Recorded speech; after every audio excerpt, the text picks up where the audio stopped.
네, 안녕하십니까. 저는 사람, 숫자, 인구로 보는 한국 현대사 특별전을 연계하여 진행하는 학술대회의 사회를 맡은 김시덕입니다. 반갑습니다.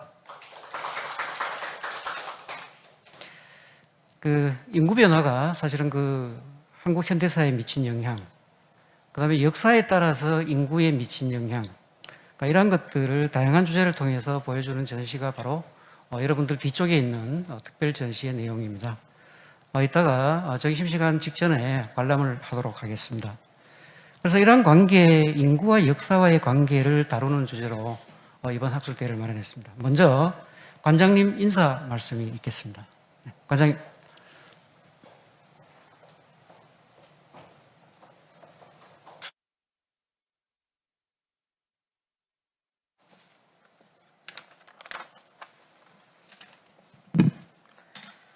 네, 방금 소개받은 대한민국 역사박물관 관장 남희숙입니다. 대한민국 역사박물관이 개최하는 인구로 보는 한국 현대사 특별전 연계 학술대회에 관심을 가져주신 여러분을 환영합니다. 또한 사회적 거리두기로 인해 온라인으로 참여하고 계시는 분들께도 감사드립니다. 대한민국 역사박물관은 11월 21일까지 인구 문제를 다룬 특별 전시 사람, 숫자, 인구로 보는 한국 현대사를 개최하고 있습니다. 오늘 학술대회는 특별 전시와 연계하여 한국 근현대사에서 인구에 대한 정책과 역사적 인식이 어떻게 변화되어 왔는지 그 의미를 짚어보고 이를 통해 현재 대한민국이 당면하고 있는 인구와 관련된 문제들에 대해 함께 고민해 보기 위해 기획되었습니다. 불과 50년 전만 해도 급격한 인구 증가로 인한 사회적 문제를 걱정하던 우리 사회가 이제는 저출산에 따른 인구 감소와 고령화 등 또 다른 어려움을 겪고 있습니다. 이러한 상황에서 인구 문제에 대해 함께 고민하고 인구 변화가 가져오는 사회 문제를 역사적 시각으로 폭넓게 논의하는 오늘의 학술대회는 매우 의미가 있다고 생각됩니다. 오늘 학술대회를 위해 기조 강연을 해주실 인구보건복지협회 박기남 사무총장님, 그리고 발표를 해주실 김영미 교수님, 손병규 교수님, 소연수 교수님께 감사드립니다. 그리고 종합토론회 자장을 맡아주실 박경숙 교수님을 비롯해 이현출 교수님, 이미진 교수님, 김강호 팀장님, 허오영숙 대표님께도 감사드립니다. 오늘 이 자리가 인구라는 프리즘을 통해 우리 공동체와 개인의 삶과 행복이라는 문제를 다시 한번 되돌아보는 계기가 되기를 기대합니다. 감사합니다.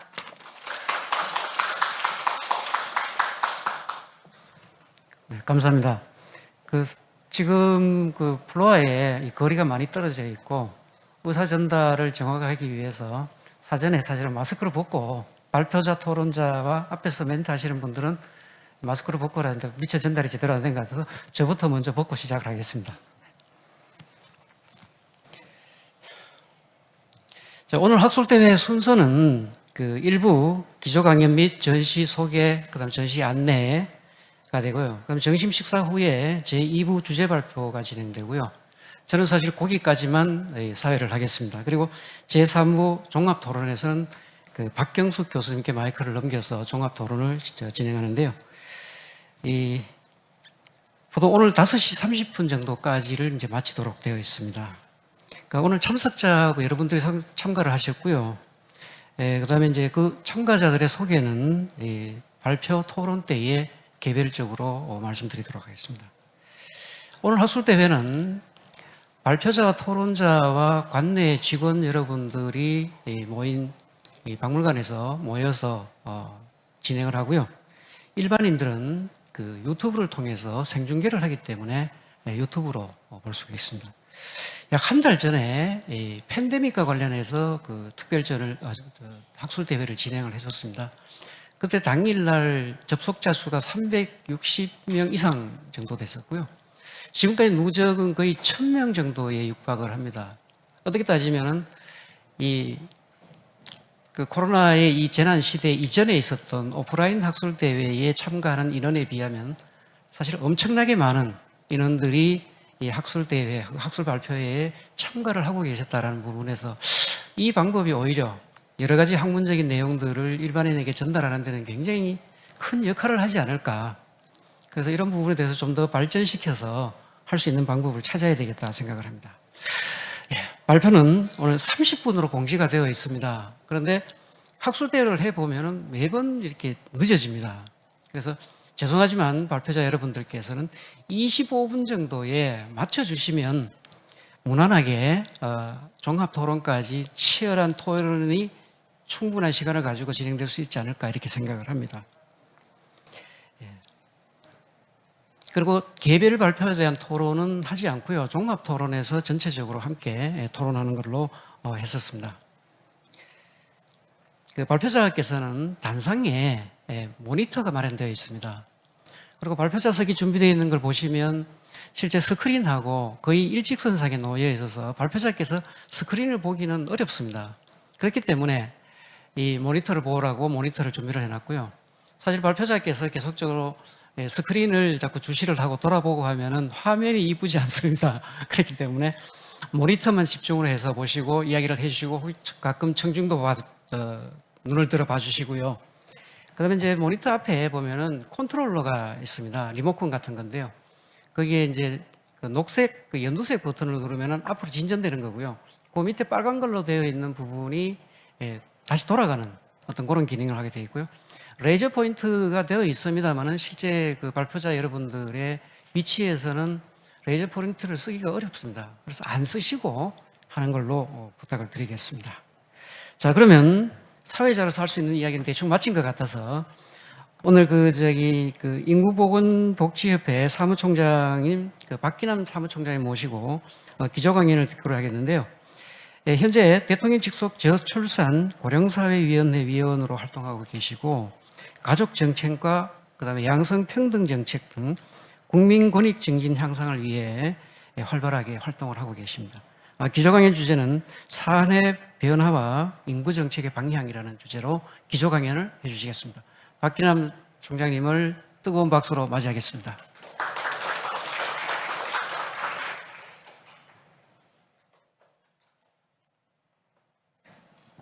네, 안녕하세요. 저는 인구보건복지협회 사무총장 박기남입니다. 아까 사회자께서 거리두기가 충분히 되고 있고 제가 2차 접종을 마친 지 2주가 넘었거든요. 그래서 여러분에게 좀 더 정확하게 전달하기 위해서 마스크를 벗고 하도록 하겠습니다. 네, 사람 숫자, 인구로 보는 한국 현대사 특별전을 마련해 주신 우리 대한민국 역사박물관 남희숙 관장님 그리고 직원 모든 분들께 진심으로 감사드립니다. 더불어서 오늘 인구특별전 연계 학술대회를 마련해서 인구 정책, 인구 문제, 과거, 현재, 미래를 조명하는 의미 있는 자리에 제가 감히 그 기조 강연을 맡게 돼서 정말 큰 영광으로 생각합니다. 여러분 좀 짐작하셨겠지만 제 이름에도 인구 이야기가 들어 있습니다. 짧게 들어보시겠습니까? 네, 저희 집에 딸이 많습니다. 근데 다행히 제가 셋째 딸이에요. 그래서 아버지께서 제 이름에 주술적인 효과를 불어넣으셨습니다. 바랄기 사내남. 그렇지만 역술인에게는 가지 않으셨고요. 아버지가 직접 지으셨고 구슬기 남영남입니다. 그러니까 겉으로는 그 아들을 선호하는 것을 가리고 있지만 내면은 그랬고요. 이 주술적 효과가 먹혀들었을까요? 네, 먹혀들었습니다. 그래서 제가 남동생 둘을 봐서 저희 어머니의 시집살이가 조금 가벼워지셨어요. 그런 역사를 담고 있는 제가 또 오늘 이렇게 사회변화와 인구정책의 방향에 대해서 이야기할 수 있어서 되게 기쁩니다. 네, 제가 오늘 주어진 시간이 저에게 25분이라고 하셔서 제가 11시에서 11시 5분 사이에는 끝맺도록 하겠습니다. 그래서 다 내용이 있으니까 제가 간단하게 넘어가는데 오늘 제가 말씀드리고 싶은 분야는 크게 네 가지입니다. 그러니까 급격한 인구 변화의 의미는 뭔지 한번 살펴보고 그다음에 인구 재생산의 위기는 무엇일까 한번 여러 학자들이 이야기하는 이야기를 한번 공유해 보고요. 그리고 가족계획 사업에서 그 성공한 부분, 여기에서 성공이라고 하면 목표 달성을 했기 때문에 성공이라는 의미이고 다 잘했다는 의미는 아닙니다. 오후에 학술대회에서 충분히 논의될 거고요. 그래서 가족계획 사업 중에 인구 증가 억제 정책기가 성공할 수 있었던 이유는 뭔가, 거기서 아마 우리가 앞으로 그 인구 정책의 방향, 앞으로의 방향의 시사점이 나올 거라고 생각을 합니다. 그래서 제목은 새로운 방향으로 했지만 새로운 방향이기보다는 방향을 조금 더 새롭게 강조하고자 합니다. 다 알고 있지만 다시 한번 강조를 드리려고 합니다. 그래서 이제 첫 번째 파트 인구 변화, 한눈으로 거의 100년 가까운 시기를 보면 급격한 변화가 보이시죠? 네, 우리 어렸을 때는 피라미드형이었고 그때는 정말 인구가 너무 많아서 제 기억에 초등학교 다닐 때 방글라데시, 멕시코 다음에 대한민국이었다. 막 이런 그래서 정말 인구 과밀로 빈곤, 가난 때문에 다 죽을 것 같은 그런 어떻게 보면 협박을 받으면서 교육을 받았는데 그 노력이 가족기획 사업이 성공해서 2000년도에 아마 그 항아리형 모양이 나왔던 것 같고요. 여러분이 보시기에 위에서 맨 오른편 쪽이고 왼쪽이 2020년 지금 현재입니다. 현재 지금 거의 항아리형이고 그 초저출산 시기인데 우리가 지금 그 위기의식을 못 느끼고 있는 거는 뭐냐면요. 지금 가운데가 그 생산 가능 인구가 지금 정말 충분하고 또 지금 총 부양비가 가장 낮은 시기라고 합니다. 그런데 위기가 몰려오고 있는데 우리가 위기를 심각하게 인식하지 못하는 이유는 바로 지금 인구 구조에 있고요. 2067년 앞으로 한 40년 후면 40년 후면 이렇게 역삼각형 모양으로 가고요.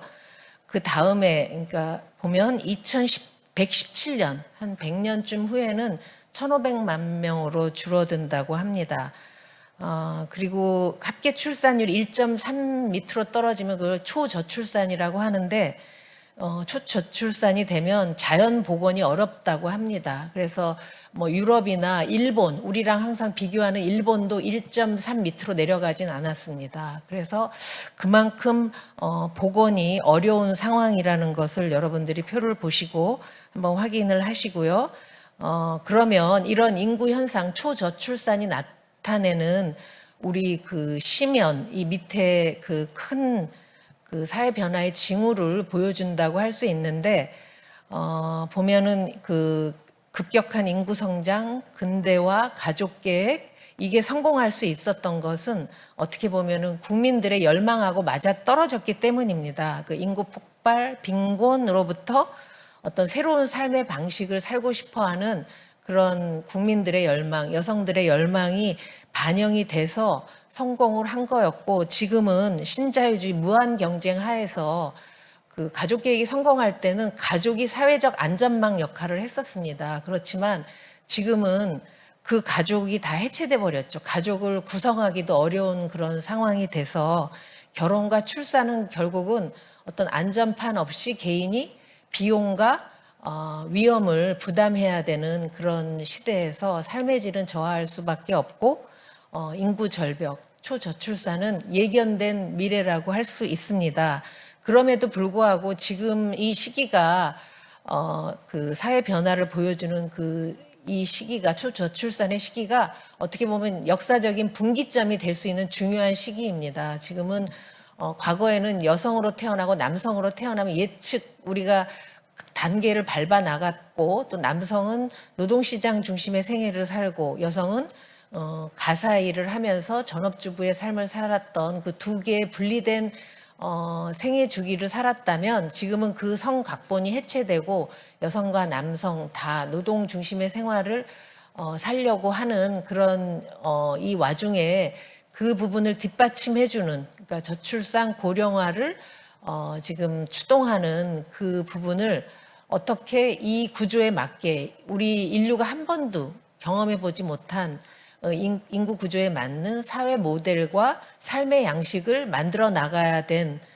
그런 중요한 역사적인 분기점입니다. 단지 뭐 출산율 몇 프로로 올리는 게 문제가 아니라 우리가 그 새로운 삶, 60, 70년대에 뭐 2인의 핵가족, 그다음에 삶의 새로운 방식을 동경했듯이 지금은 또 새로운 상황에서 새로운 삶의 모델, 그런 전망이 주어져야 되는데 지금 그렇지 못한 상황인 것 같습니다. 되게 앞부분이 너무 길어졌는데 이제 뒤에는 빨리빨리 달려야 되겠습니다. 제가 올해 읽은 논문 중에 스웨덴이 한때 저출산으로 되게 심각한 위기가 있었다는 것을 발견했고 그게 100년의 노력을 통해서 지금 현재가 있다는 것을 저는 알게 됐습니다. 그때 1800년대 말 1900년대 초에 스웨덴 출산율이 4.0명이었는데 30년대 1.7명으로 떨어졌었어요.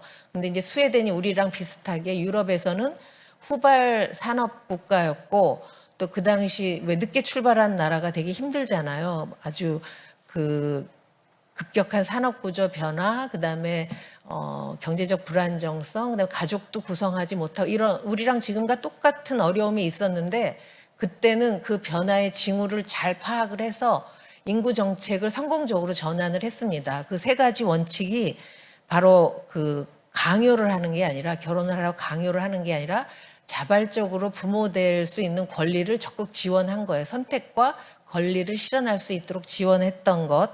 두 번째는 뭐 아이를 몇 명 목표를 하는 것이 아니라 양적인 목표를 제시한 게 아니라 우리 사회에서 태어난 아이에게는 정부가 국가가 같이 키운다는 과감한 투자가 있었고요. 세 번째는 성평등 원칙입니다. 여성이 출산과 육아 때문에 일과 자기의 커리어를 포기하지 않도록 국가가 노동시장과 가정에서의 성평등을 적극 지원했다는 것.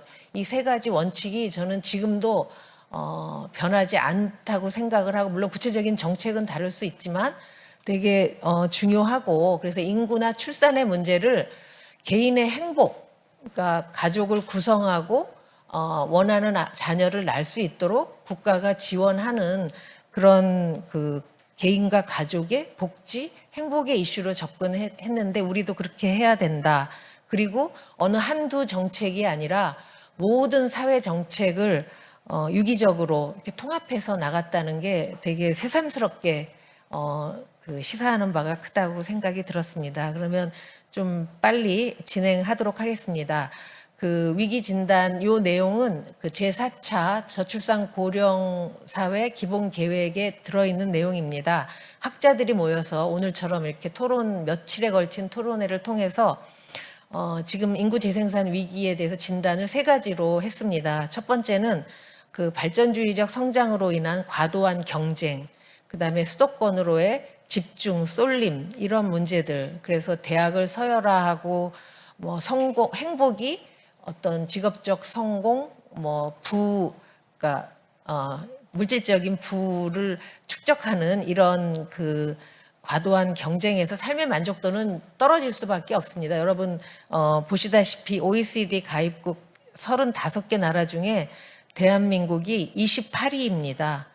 평균이 6.0인데 우리가 4.69고요. 1등은 호주가 8.4입니다. 이렇게 삶의 행복 지수가 낮은 상황에서 나도 불행한데 아이를 낳고 싶을까요? 아닐 것 같죠. 네. 두 번째, 이제 그 고용 없는 저성장 시대에서 불평등이 구조화돼 있고 그 안에 그러니까 양극화인 거죠. 그래서 여기 보시면 그 기업 규모별로 또는 고용 형태별로 성별로 임금 격차가 이렇게 심각합니다. 그래서 실제로 보면 임금 수준이 높은 집단에서 그 기혼율이 높고요. 그다음에 건강보험공단 자료를 보면 분위별 분만 지수를 보면은 고소득층에서 분만 건수가 높습니다. 사실 결혼과 출산이 거의 구조화된 그 계층화된 선택이 돼버렸다는 것을 드러내주고 있고요.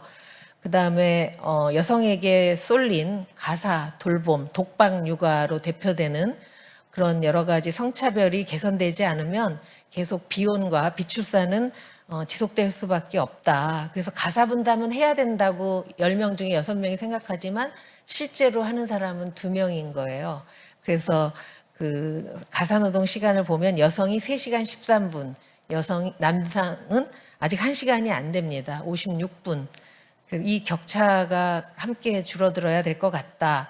그리고 여러분 너무 많이 보셔서 알겠지만 여성의 경제활동 참여율이 올라가면 일정 수준에 도달하면 출산율이 떨어집니다. 선진국. 근데 이 떨어지는 시기에 우리가 어떤 선택을 하느냐, 사회 시스템을 어떻게 바꾸느냐에 따라서 고용률이 올라가는데 재밌는 거는 프랑스하고 독일이 보시면 50% 여성 경제활동 참가율 50%에서 55% 사이에 가장 출산율이 떨어졌다가 그 이후로 반등을 합니다. 물론 여기서 아동 가족 지출이 GDP 대비 3.7, 3.5 이렇게 우리나라의 2배 이상을 투자하기 때문이기도 하지만 이런 게 시사하는 바가 크고 지금 한국의 여성 고용률이 한 56점 몇 프로 정도 됩니다. 그래서 지금 시기를 놓치면 참 어렵지 않을까. 네, 시간이 마구 가고 있습니다. 네, 그러면 제가 가족 그 계획 사업 저희 협회에서 중심적으로 정부와 함께 했던 것들을 한번 돌아보고자 합니다. 3개의 시기가 있고요. 그중에서 인구 증가 억제 정책기에 결국은 목표를 조기 달성했는데 이때 왜 달성했을까 한번 여러분과 돌아보는데 협회가 잘한 것이 아니라 국민의 열망, 여성의 열망과 맞았다. 저희 협회가 1961년 4월 1일 날 설립이 돼서 올해가 60주년입니다. 환갑을 맞이했는데 이렇게 대한민국 역사박물관에서 네, 그 인구 특별전을 또 개최해 주셔서 저희가 또 남다른 그런 감회가 있습니다.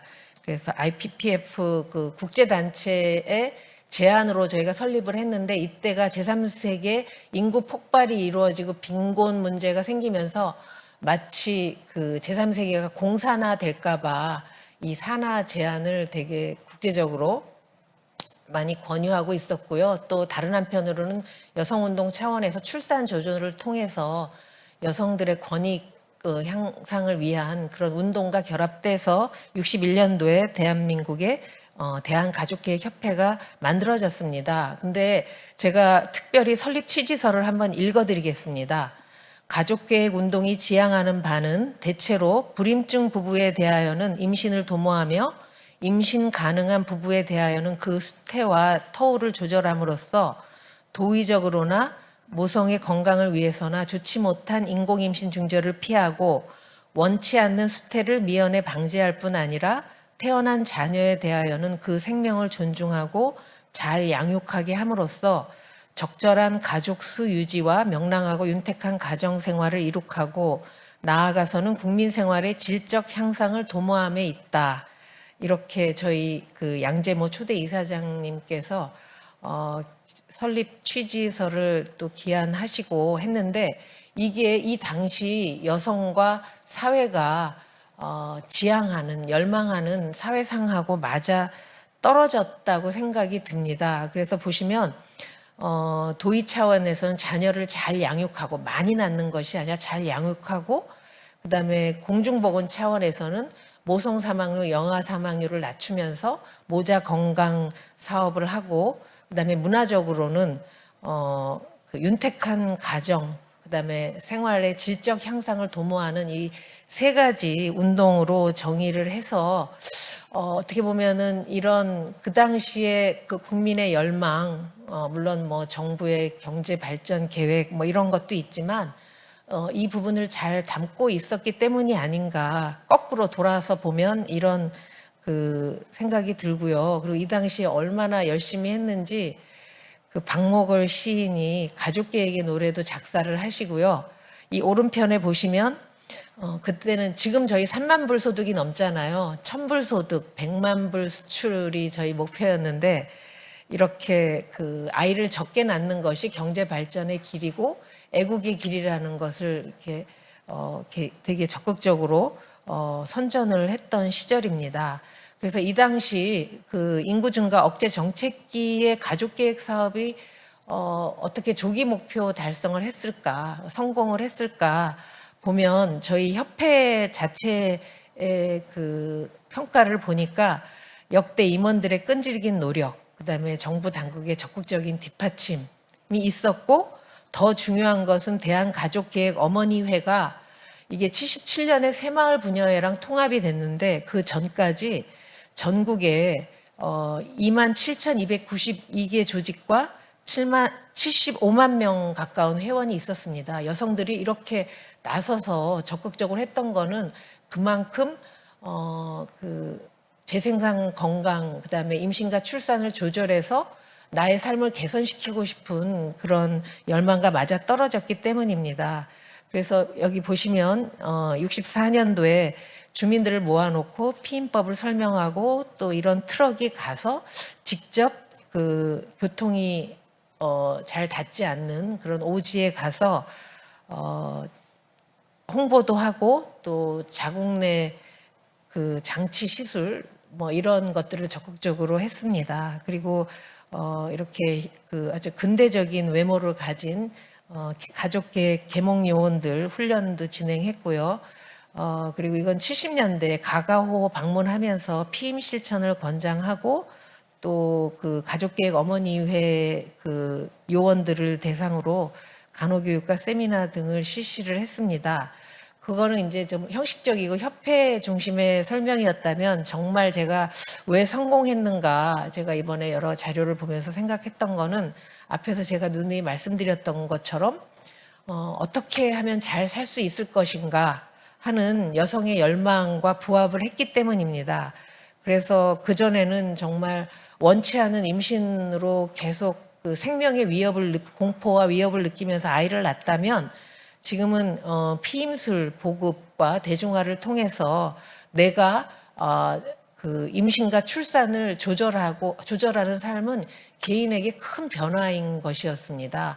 그래서 계획하고 구상하고 실천하는, 그래서 내 삶을 내가 내 삶의 주인이 되는 그런 역할을 했었고, 또 성교육을 통해서 임신 출산과 분리된 쾌락으로서의 성, 그다음에 여성도 성적 욕망의 주체이라는 것을 지금 못지않게 성교육을 통해서 그런 내용을 확산시켰고요. 그리고 그거를 이제 형상화한 것이 두 자녀를 모델로 한 핵가족 모델의 정상화입니다. 물론 이 핵가족을 다 실현 못하고 사라지고 있는, 지금은 핵가족 2세대 가족이 20%가 안 되더라고요. 그죠? 1인 가구가 40%고 아마 2세대 가족이 19점 몇 %인 세대예요. 그래서 이런 핵가족 그 가치관, 부부 중심의 그런 가치관을 홍보하는데 역할을 했고, 이게 이제 여성들의 로망이고 그 당시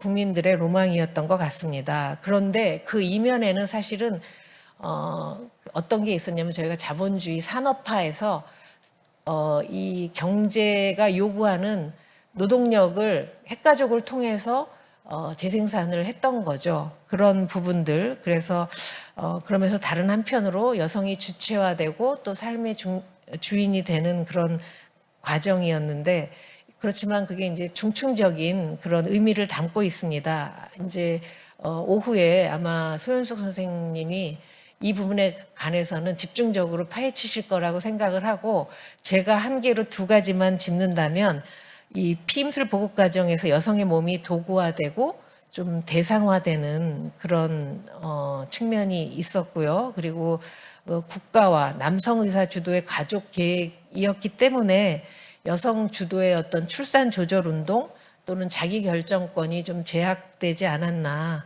네, 그렇게 생각을 합니다. 네, 시간이 너무 많이 지나갔는데요. 제게 주어진 시간이 한 5분 정도인 것 같습니다.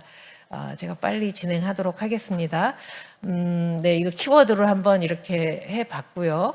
그다음에 이 부분은 제4차 저출산 고령사회 기본계획의 4대 추진 전략입니다. 저희가 2005년도에 저출산 고령사회위원회가 생기면서 방향을 잡지 못하고 갈팡질팡하다가 4차 기본계획에서는 드디어 방향은 잡은 것 같습니다. 함께 일하고 함께 돌보는 그런 사회를 만들고 또 생애 전반에 걸친 성재생산권 보장 등을 비롯한 그 인구 변화 대응 이런 부분에 대해서 방향은 설정을 잘 한 것 같고요.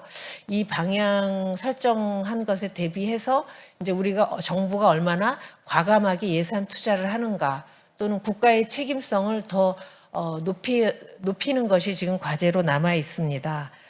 이 다음 장은 저희 협회가 이런 제4차 저출산 고령사회 기본계획에 맞춰서 저희도 이제 협회 사업 방향을 잡고 있는데요.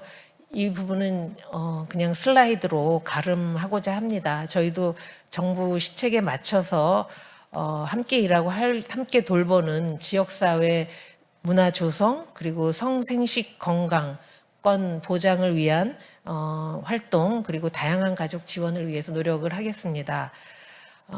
그렇다면 지금 이렇게 한 번도 경험해 보지 못한 인구 대체 수준을 또는 인구 구조 시대에 적합한 새로운 사회 모델 인구 정책은 무엇인가?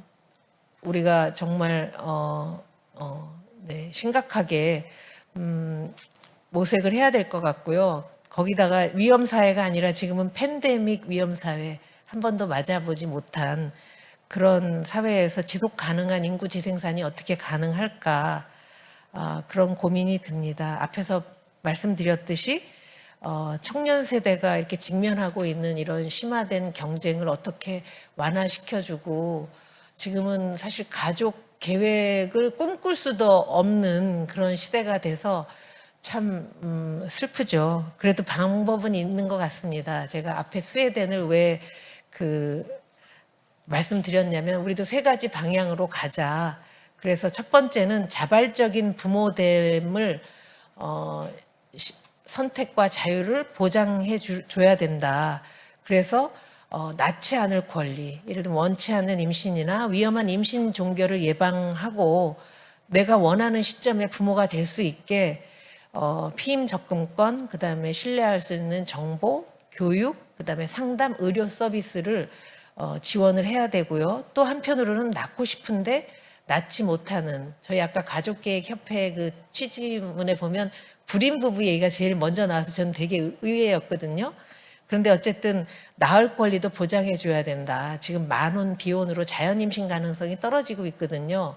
근데 지금은 난임은 법적인 혼인 관계에 있는 부부만 지원을 합니다. 그런데 혼인 밖에 또는 비혼 다양하게 우리는 낳고 싶지 않은 사람은 나라고 강요하고 낳고 싶은 사람은 또 이런저런 이유로 이렇게 배제를 하는데 이런 부분들을 다 성생식, 저희는 생식이라는 용어를 쓰는데 성재생산 건강권 보장을 위한 법적 윤리적 그 제도가 마련되어야 될 것 같고요. 두 번째는 모든 아이는 모두의 아이입니다. 그래서 가족의 정상성, 아까처럼 핵가족이 우리 그 가족 구성의 5분의 1인 상황에서 핵가족의 정상성을 이제 넘어서서 삶의 다양성을 인정을 해야 된다고 합니다. 그래서 가족이 아니라 개인에게 주목을 해서 정상가족 규범으로부터 다양한 개인들이 배제되지 않도록 아동을 키우는 모든 가족은 적극 지원을 해야 된다. 그다음에 어떤 가족 관계와 상관없이 출산하는 여성들에게는 다 지원을 해야 된다는 것이고요. 그다음에 태어난 아기는 사회가 함께 키우려면 보육의 공공성이 보장되어야 되는데 저희는 지금 0.84의 수준에서도 아직 공적 보육에 기대는다는 사람 비율이 되게 낮습니다. 그래서 이 부분도 정말 중요하다고 생각을 하고요. 마지막으로 그 스웨덴에서 성평등 원칙을 얘기한 것처럼 대한민국도 여성이 일과 경력의 중단이나 위협을 당하지 않고 친밀한 관계, 그다음에 아이를 임신하고 출산하고 양육할 수 있게 삶을 보장해야 하고, 또 우리는 지금 모든 그 모성 보호나 부성 보호가 다 임금 근로자 중심이에요. 근데 지금은 그 정규직 임금 근로자뿐만이 아니라 플랫폼 노동자들 다양한 그 고용 형태에 따른 육아휴직, 유연근무제가 가능할 수 있도록 네, 개선을 해야 된다. 그다음에 성별 분업에서 협업으로 이제 더 이상 돌봄은 여성만의 몫이 아닙니다. 네. 네, 1분 남았습니다. 그래서 독박 육아, 경력 단절 두려움 없이 임시 출산이 가능하도록 남성과 같이 남성도 부성권을 누릴 수 있는 사회가 되어야 될 것입니다. 마지막, 제가 아직 희망은 있다. 1930년대에 스웨덴 인구 정책의 방향을 전환한 사람이 그 미르달 부부입니다. 알바 미르달이 뭐라고 얘기했냐면요. 국가의 적정 인구수 유지를 위해 중요한 것은 가족 관점에서 이상적으로 생각하는 자녀의 수를 실현할 수 있게 지원해 주는 것이다 그랬습니다. 근데 이제 저희 인구보건복지협회에서 작년에 조사를 했더니 이상적인 자녀를 2.12명이라고 했어요. 이게 너무나 신기하지 않습니까? 그런데 몇 명을 낳으려고 하니까 1.48명이에요. 그래서 이 간극을 낳고자 하는 사람들에게는 적어도 이 간극을 메워주는데 국가와 사회와 기업과 모든 단체들이 노력하면 희망은 있지 않을까. 예, 그래서 저희가 여성과 남성이 함께 일하고 함께 돌보는 그런 모델을 만들어 나가는데 전력을 다해야 할 것 같습니다.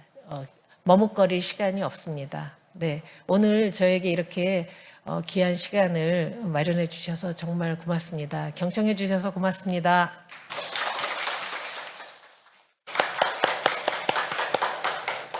사실은 많은 이야기가 사실 숨어 있고요. 사실 가족계획 성공이었다고 이야기했는데 과연 현재 인구 정책은 어떨까? 희망적이다라는 말씀을 마지막으로 해서 시간 지켜주시고 좋은 내용들 여러 가지 소개해 주셔서 감사드립니다. 그럼 두 번째, 오늘 발표에 어떻게 따지면 첫 번째 이야기가 되겠는데요. 그 사람 숫자 인구로 보는 그 한국 현대사 특별전을 하겠습니다. 그 하명훈 학예연구사를 소개합니다. 대한민국 역사박물관 전시운영과 학예연구사로 있고요. 그 실제 이 전시를 기획해서 전시를 실행해서 현재까지 이끌어오고 있는 담당 학예연구사입니다. 박수로 맞이하겠습니다.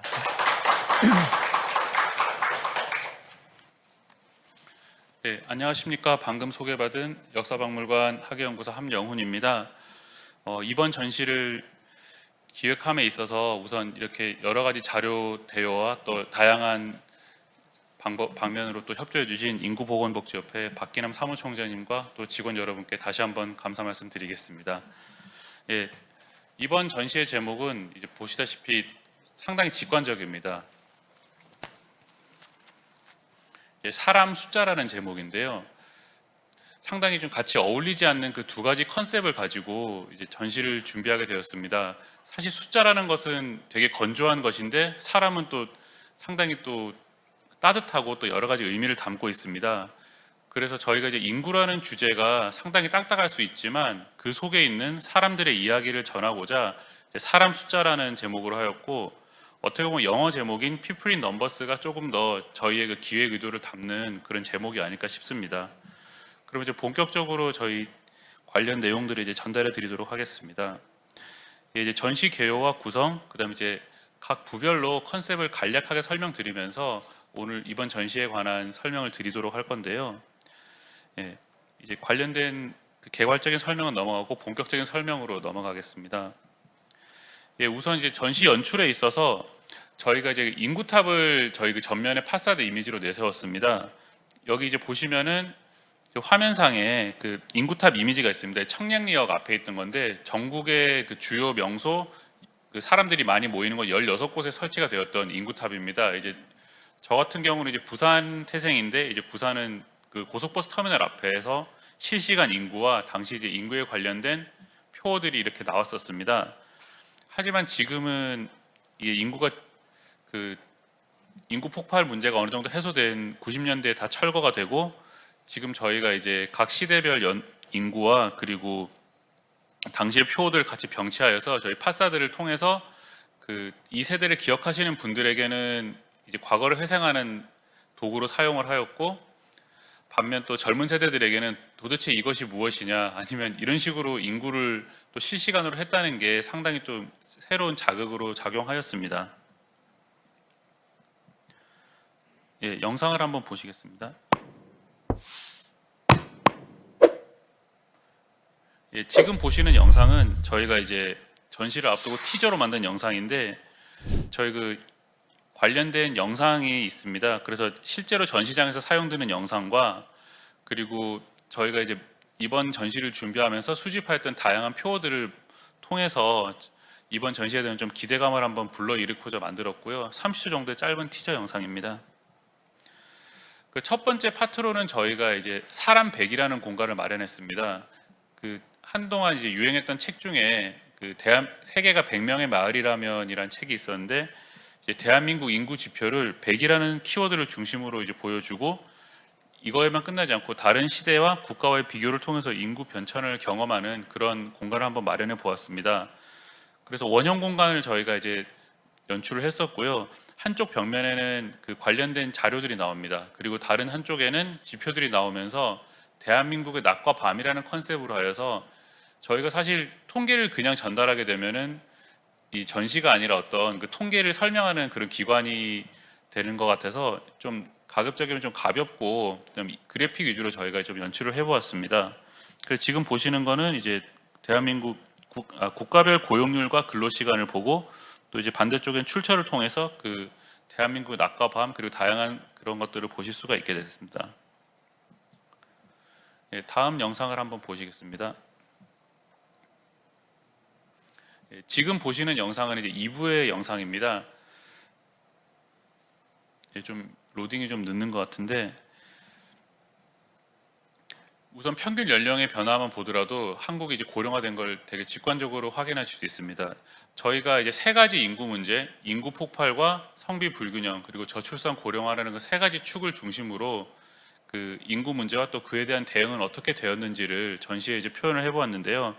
지금 보시는 영상은 2부의 인구 폭발에 있어서 50년대부터 70년대 중반까지의 대한민국의 인구 통계를 저희가 좀 몇 가지 재밌는 주제를 가지고서 뽑아 보았습니다. 그를 통해서 출산율이나 결혼 이런 것들은 상당히 줄어든 걸 볼 수가 있고요. 지금 초혼 연령이 30세인 걸 비교해 보면은 60년대는 확실히 빨리 결혼을 했다는 것을 확인을 해보실 수가 있겠습니다. 마찬가지로 이제 그 출산에 대해서도 그 출산 연령도 상당히 많이 변했던 걸 보실 수 있고요. 그리고 출산율도 당연히 낮아졌습니다. 70년은 연간 출생아 수 100만 명인데 20년은 27만 명입니다. 4분의 1로 떨어졌는데 인구는 늘고 출산율은 줄었다면 그만큼 이제 고령 인구가 많아졌다고 볼 수 있을 것 같습니다. 뭐 긍정적인 측면이라고 하기까진 그렇지만 유소년 수가 줄어든 만큼 이제 유소년 부양비는 당연히 좀 많이 줄었고요. 대신에 이제 고령 인구에 대한 부양비가 많이 늘 것으로 예상이 되고요. 그리고 아이들을 키우는 데는 이것은 사실 물가 연동률과 좀 물가 상승률을 같이 보아야 되는데 짜장면은 이제 50배가 비싸졌고 뭐 시내버스 요금도 상당히 많이 변화했습니다. 하지만 이제 화폐 가치가 또 그만큼 떨어진 거기 때문에 이거는 좀 재미로 이제 보시라고 저희가 배치를 해보았고 그리고 인구 이동 문제에 있어서도 이제 서울로 점차 인구가 이제 이동하게 되면서 수도권 집중화가 일어나게 됩니다. 그 지금 대한민국의 북한까지 합쳐서 인구가 7,500만이라고 하면 북한에 2,500만 그리고 수도권에 2,500만 그리고 나머지 지역에 2,500만이 있어서 그만큼 한국의 수도권 집중화가 많이 심하다고 이제 보실 수 있게 됐습니다. 예, 이제 다음 부분으로 넘어가면요. 그래서 저희가 그 인구 폭발에 대한 얘기를 하면서 그 인구라는 숫자를 만들어가는 과정을 얘기를 안 할 수는 없어서 저희가 통계 수집에 관한 얘기를 조금 했습니다. 그래서 대한민국 인구 총조사가 이제 간이 총조사가 49년에 시작되고 매 5년마다 시작되었는데 정식적인 이제 의미의 현대적인 의미로는 60년에 이제 1회 인구 총조사가 있었고요. 그래서 관련된 이제 통계 수집에 관련된 자료들과 그다음 인구 총조사표의 항목별 변천을 통해서 사회가 또 어떤 식으로 변화하고 어떤 것에 집중하는지를 확인할 수가 있습니다. 그리고 베이비 붐에 관련해서는 그 예방 접종이 시작되고 또 영아들의 이제 건강을 위해서 인큐베이터나 그런 출산 아이들의 신생아 저울 같은 유물들을 통해서 영아 사망률을 많이 낮추게 되고 그로 인해서 그 출산율이 급증하게 되면서 전후 베이비 붐에 대해서 좀 얘기를 해보도록 했고요. 그리고 여기 좌측에 보시면은 그 진열장 같은 게 있습니다. 이제 그게 저희가 국가 총력전 개념으로 좀 이걸 연출을 해본 건데 그 당시 이제 저희가 인구보건복지협회를 이제 몇 번 방문하면서 그때 또 계셨던 직원분께서 말씀해 주셨던 게 당시 이제 가족계획을 세 가지 부처가 총력전처럼 했다고 말씀을 하셨습니다. 국방부, 내무부, 보건사회부 이 세 부처가 총력전처럼 하고 또 이게 단순히 정부만이 했던 것이 아니라 또 민간 차원에서도 어머니회를 비롯한 다양한 또 기관이나 조직들이 활동을 하면서 이런 거를 좀 저희가 총력전 어떤 작전판처럼 이게 연출을 해본 것입니다. 그리고 또 이 외에도 해외 이주 같은 그런 문제들, 그런 이제 상황들도 인구 문제에 대한 또 대응으로 이제 있었는데 그런 것들을 좀 가볍게 연출을 해보았습니다. 그 다음 이제 3부의 성비 불균형과 80년대, 90년대 인구 문제에 대한 또 영상을 잠깐 보시겠습니다. 예. 보시는 것처럼 75년에는 19세 미만 인구가 이제 50%였는데 또 사무총장님께서 말씀하셨던 것처럼 이제 인구 피라미드는 점점 이제 위쪽으로 늘어나고 있습니다. 그리고 가족 계획을 이제 강력하게 추진하게 했는데 어느 정도 변했는지를 본다면은 인구 성장률이 이제 4점대에서 이제 2점대, 1점대까지 떨어지고요. 그 보통의 그 대체 합계 출산율이 2.1을 대체 출산율이라고 해서 인구가 이제 늘지도 줄지도 않는 상황이라고 하는데 그게 83년에 달성이 됐습니다. 하지만 가족 계획은 계속됐고 그리고 산하 제한이 있는데 남아 선호가 남아 있으니까 여아 낙태가 문제가 심각해지면서 성비가 여러 가지로 이제 불균형한 상황이 발생했는데요. 뭐 백말띠 여자는 팔자가 드세다부터 하여서 저희가 이제 실제로 이 자료를 찾아보니까 호랑이띠, 용띠, 이제 말띠, 소위 팔자가 세다는 그 세 개 해의 그 여아 남녀 성비가 110이 넘었습니다. 그래서 저희가 전시에 이제 다 설명을 하지 못했지만 아마 또 지금의 저출산에도 약간의 영향은 있지 않을까 좀 심증적인 그런 예측은 해볼 수 있을 것 같고요.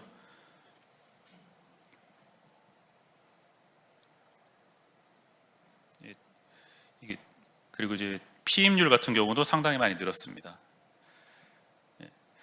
그래서 저희가 성비 불균형 문제를 이제 다음 파트에 이제 배치를 해보았는데 그 저희가 2.5부 같은 개념으로 피임의 집이라는 공간을 저희가 이번에 전시를 준비하면서 처음 확인을 해봤습니다. 그래서 그 가족계획협회에서 이제 운영하던 그 장소를 저희가 이제 실제로 재현을 해보았고요. 이제 당시에 썼던 교육 자료들도 같이 이제 저희 서가로 배치를 해보았고 안에 이제 그 구석에 이제 차범근 씨 사진과 좀 구석진 공간인데 여기는 19금 공간이라고 저희가 했지만 뭐 실제 그런 수위가 높은 유물보다는 좀 당시에 이제 부부간의 그런 관계나 어떤 그 정관 수술 관련된 자료들을 좀 모아봤습니다. 그리고 그 성비 불균형에 관련돼서 이제 70년대 이후의 가족 계획이나 그리고 계속되는 이제 산하 제한과 남아 선호 그로 인해서 그 실제로 뭐 아들 낳는 법 등에 관련된 뭐 사기꾼들 얘기도 있었고 그 외에 이제 포스터나 여러 가지 또 체험들을 통해서 저희가 인구 문제를 또 체험해 보게 한번 연출을 해보았고요. 그리고 이제 마지막 4부에서는 5천만 명의 인구가 넘었지만 다문화나 이제 1인 가구, 미혼 가구, 고령 가구 문제, 고령화 저출산 그리고 산부인과 수의 감소 등을 통해서 또 새로운 인구 문제가 발생하고 있는 것을 확인해 보실 수 있습니다. 이제 마지막 파트는 이제 저희 카페 100이라고 하여서 그 100세 시대를 이제 어떤 식으로 살아갈 것인가에 대한 좀 여러 가지 이야기들을 유물보다는 이제 체험과 다양한 그래픽 요소들을 통해서 카페처럼 만들어 보았고요. 그래서 이 카페에 들어가시면 이제 사람들의 이야기가 들리니까 그 이야기를 듣고 또 어떤 식으로 사람들이 생각을 하는지를 좀 여러 직원들이나 또 다양한 분들의 목소리를 들어서 저희가 체험식으로 한번 연출을 해보았습니다.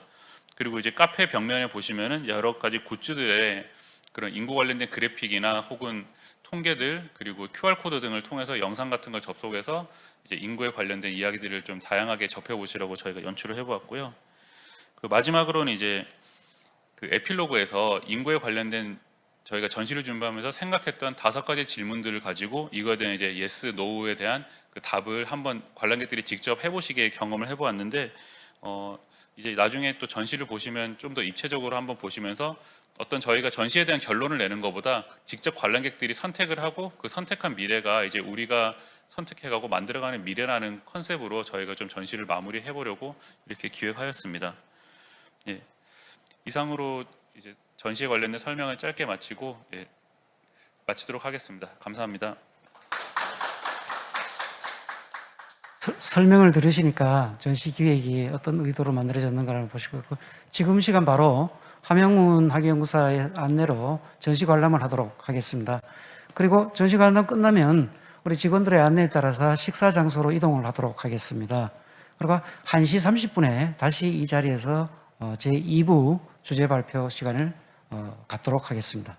자, 그럼 전시 관람 하십시오.